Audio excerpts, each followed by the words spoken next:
বগুড়ায় পালপাড়া গ্রামের প্রায় শতাধিক পরিবার মৃৎশিল্পের সাথে জড়িত। বর্তমানে এই এলাকার মৃৎশিল্পীরা দইয়ের পাত্র, সরাই, গ্লাস ও ডুঙ্গি তৈরি করছেন। আগে মাটির তৈজসপত্র দিয়ে এলাকার চাহিদা পূরণ হতো। কালের বিবর্তনে তারা এখনো ধরে রেখেছেন এই শিল্প।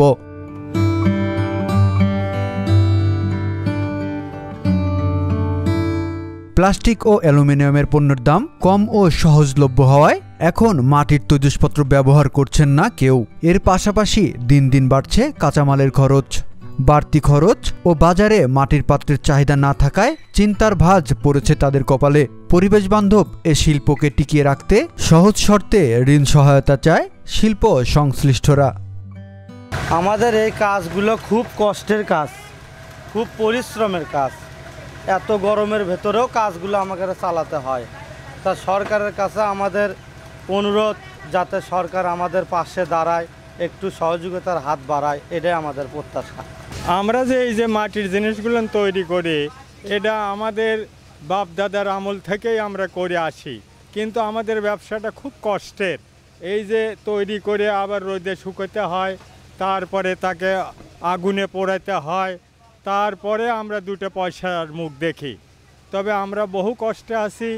সরকারের কাছে আমাদের আকুল আবেদন, উনি যদি আমাদের একটু সাহায্য করেন, তাহলে মনে হয় আমরা শান্তিতে বসবাস করতে পারি। আর এই যে আমাদের একটা মাটির খুব সমস্যা, হ্যাঁ, সরকারিভাবে যদি কোনো লোন দেয় তাহলে আমরা নিয়ে তাহলে তার ব্যবসা আমরা ব্যবসা করে তার টাকা আমরা শোধ দেব।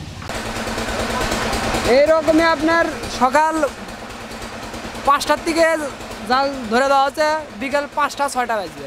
এইরকম খালি গুঁড়ো ছিটাতেই হবে। পরিস্থিতি খুবই খারাপ হয়। এই একটা ভাটা পুড়তে মাটি টাটি সব সহ করে 10 থেকে 15,000 টাকা খরচ পড়ে। আগে হাঁড়ি পাতিল বানাচ্ছিলাম, বুঝছেন। এখন মনে করেন ওগুলো চলে না, তো সেই জন্য মনে করেন যে সিলভারের হাঁড়ি পাতিল হয়, ওগুলো মনে করেন চলে না। এখন দইয়ের জিনিস বানানো হচ্ছে, খুঁটি, গ্লাস, সরা, মোটামুটি চলিচ্ছে আর কি। ইউনিয়ন পরিষদ থেকে বরাদ্দের কোনো ব্যবস্থা নেই, তবে মৃৎশিল্পীদের সহায়তা করার আশ্বাস দিয়েছেন স্থানীয় জনপ্রতিনিধিরা। এখানে যে 100টি পরিবার যারা এই মাটির কাজে, এনারা কিসের এখন এনার কালের বিবর্তনে এখানে দইয়ের সরা তারা বানায়। দইয়ের সরা, দইয়ের খুঁটি, বাটি সবগুলো হয়, সবগুলি তৈরি করে তারাই। কিন্তু এদের এই সরা, বাটি এবং এই খেলনা সামগ্রিক দিয়েই এরা জীবিকা নির্বাহ করে। এই ব্যবসাকে গতিশীল করতে গেলে এই হতদরিদ্রদের জন্য কিছু অর্থ, সরকার যদি কিছু অর্থ ব্যয় করে, তাহলে ইনশাল্লাহ তাদের উপকৃত হবে এবং সরকার দেশেরও কিছু দেশে উপকৃত হবে। কঠিন যে পরিশ্রম করতেছে তাদের অর্থ দিলে, যেহেতু মূলধন না থাকলে তারা ব্যবসা করতে পারবে না। সরকার যদি সেই খাতে কিছু ব্যবস্থা করে, তাহলে এদের পক্ষে উপকৃত হবে। মৃৎশিল্পকে টিকিয়ে রাখতে সরকারি ও বেসরকারি পৃষ্ঠপোষকতার দাবি কারিগরদের, আর সব ধরনের সহযোগিতার আশ্বাস স্থানীয় জনপ্রতিনিধিদের।